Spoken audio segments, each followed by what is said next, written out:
I'm JV Smart. I'm here with another Clarity Pro case study interview. And today I'm joined with someone, and there's certain people who I vividly remember the moment we met. So the person I'm going to introduce to you, we met because I was doing a talk in London in this place in the East End on the top floor of this factory type building. It was a wild kind of setup. But I met Lucy, and she started her journey of the principles then, which I think was 2014 or 2015. Yeah. So like 5 or 6 years ago. And one of the really cool things about Lucy is I've seen her experimenting with all kinds of different things. We're going to talk about something specific, which is, it seems like she's really kind of found her thing, the thing she loves doing. I call her a social media priestess because her way of sharing as you probably know, lots of people are trying to figure out their social media, for business and that sort of thing.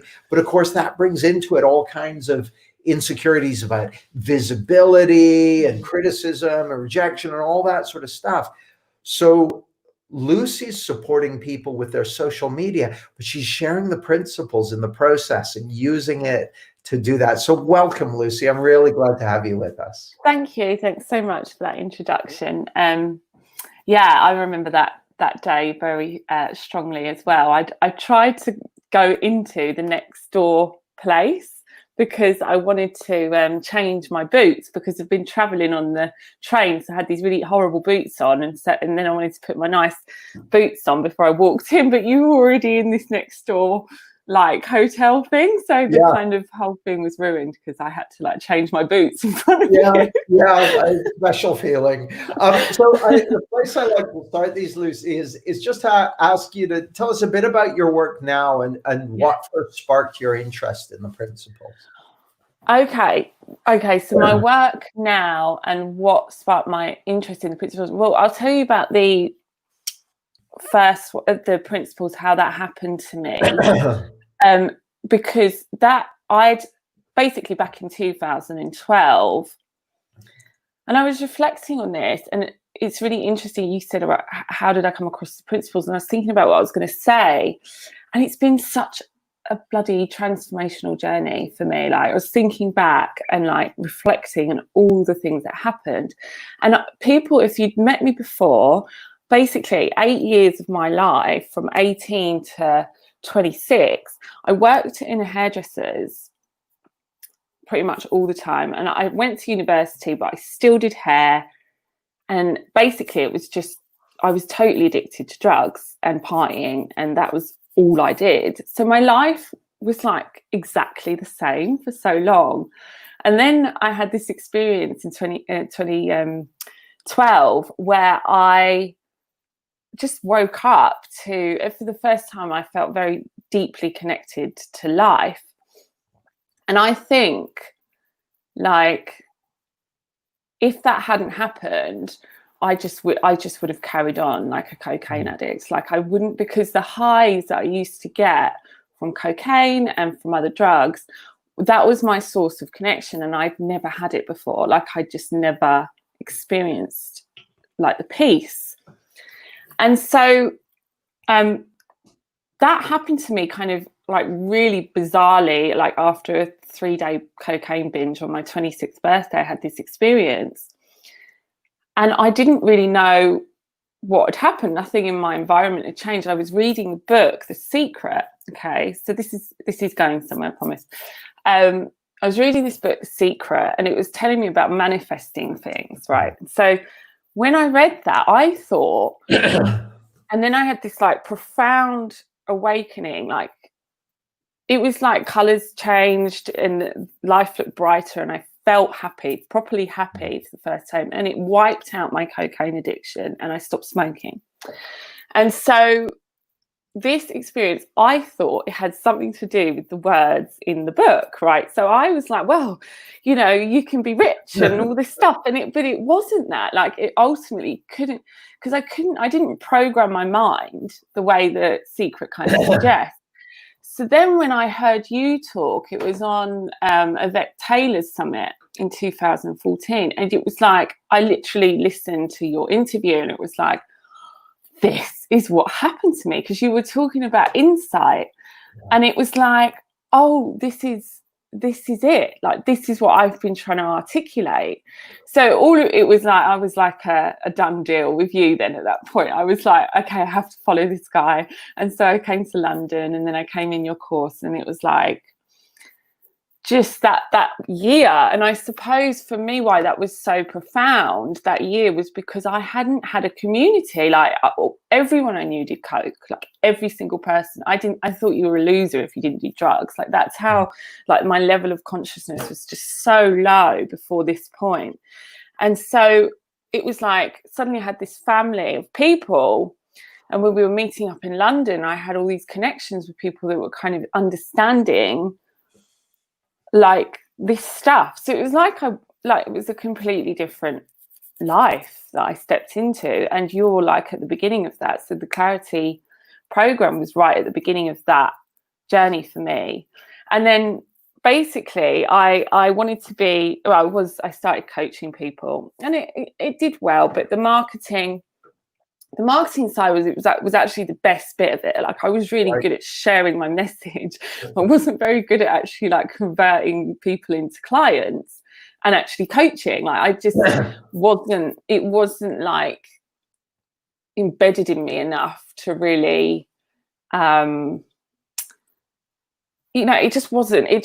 Basically, I put so much energy and focus on the marketing side and not enough on the coaching side, which you told me 100 times, like, you don't need a business card, you don't need this, you just need to coach. And I was like, yeah, but I want the website, and I want the thing, and I just really liked it all, I suppose. And I spent a lot of money learning that stuff. So then basically I got into too much debt and I couldn't really carry on. So I moved to Hertfordshire and became a teacher, primary school teacher of all things. And I taught in this school for 2 years. And actually I got so much from that in terms of learning how to communicate, because kids don't know things that we take for granted. Yeah.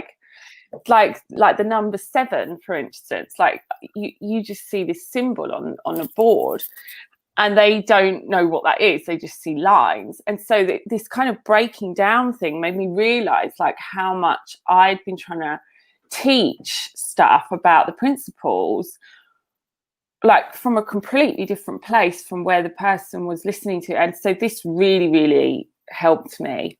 That's so crucial. I see that a lot, because and that's why the whole kind of calibration and connection piece of just really being in step with the person you're working with is so important. Yeah. And before, although you say you don't teach them, you don't tell them, like, and all of that, it didn't really, I didn't really understand what else I would do. I just thought I had to explain it because I understood it. So it was like, well, I've just got to make them understand how the mind works. Like, and that's basically it. And so it was never really I never had those profound. I did see people have shifts and stuff, but it didn't really feel like it wasn't really grounded in any other like context. So it was just like, do you want more confidence? And although that was helpful, I think what I've seen is that confidence is so subjective that it's like people need to really have like a desired outcome that they're working towards. And then like, basically I had this group of people in a room who wanted confidence. I had all these different people with all these different goals, and I couldn't really go into depth with anyone because everyone was coming at it from such a, someone had a divorce. And so I found it kind of, I found that if you have something to work within, like if you meet people, you always say like meet people where they are. And if you like have this kind of result or thing that they want, and you help them to get that, but in that you're helping them with the principle, like you're Yeah. using principles. That has been how I now get clients. Like that's to me how you market. That's to me how you, because people aren't walking around thinking, I wish I knew the principles. They're walking around wanting a specific result. So it just like that just clicked a lot for me. And then I knew I was good at marketing. So, and I was absolutely adamant I wasn't going back to work, because teaching is like, it's so hard. I'm telling you now, like you are literally on all day.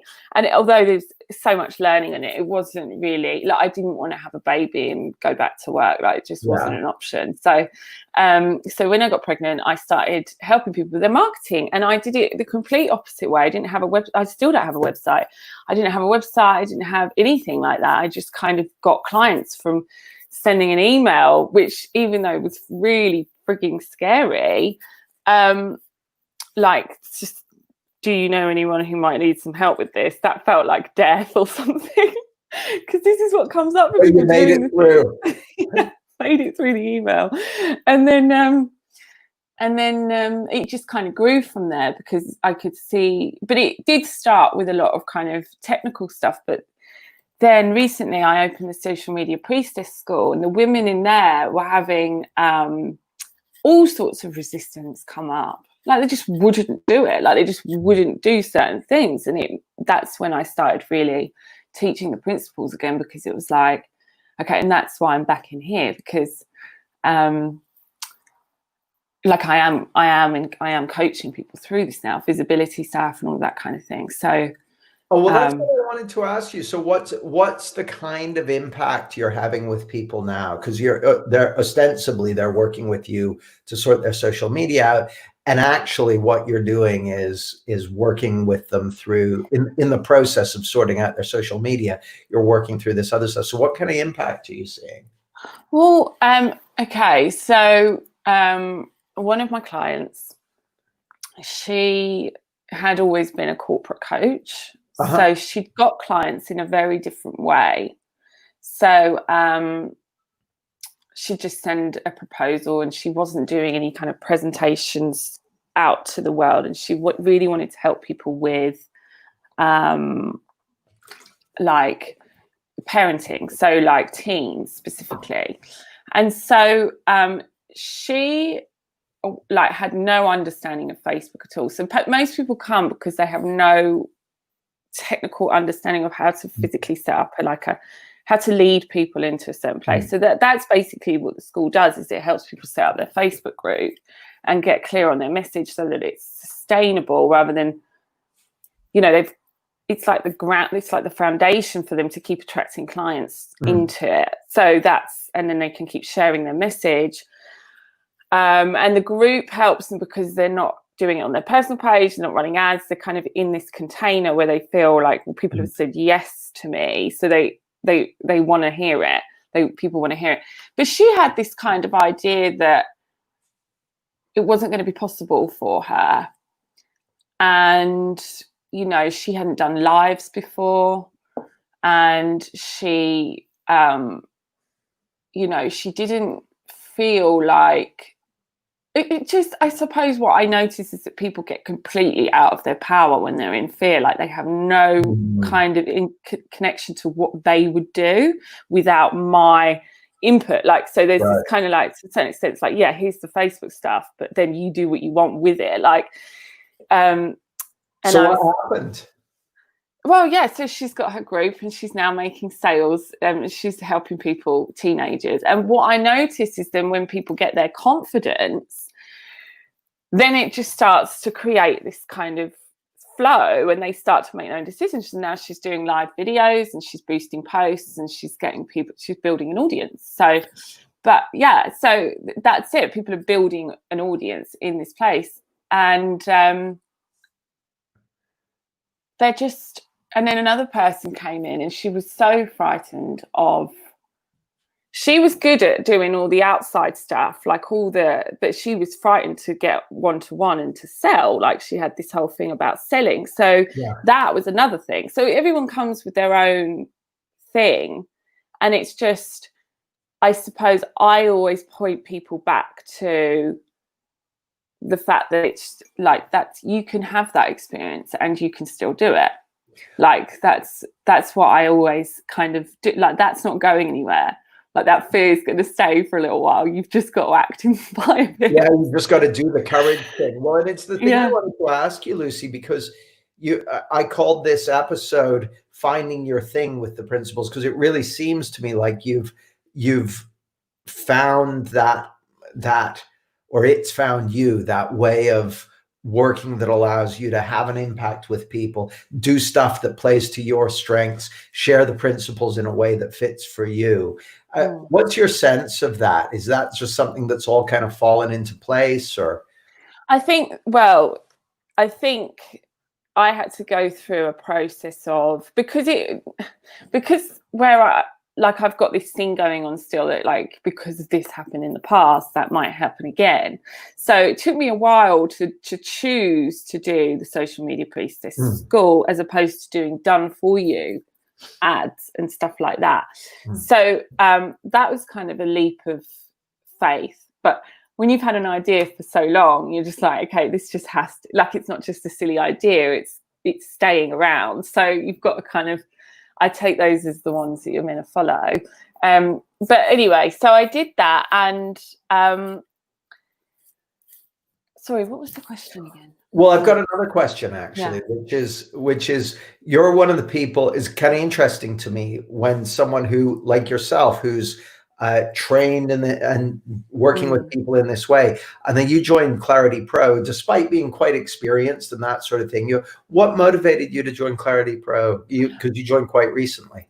Yeah, well, I think that's because ultimately, and now I'm really wanting to focus heavily on this, because I'm seeing that even though the people in the school were getting the results, there's still this kind of, I can feel they're not fully showing up, because they're still thinking there's this way to do it, right? And so I just really want people to break down that barrier, like that, kind of let the floodgates come through, rather than having this kind of heaviness, which I see happen.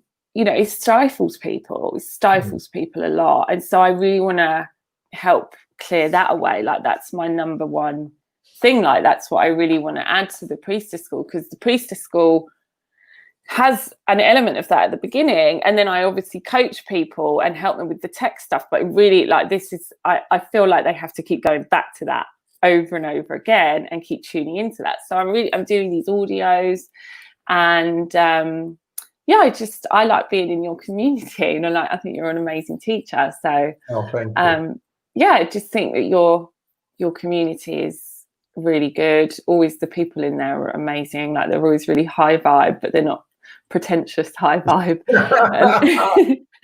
And so I just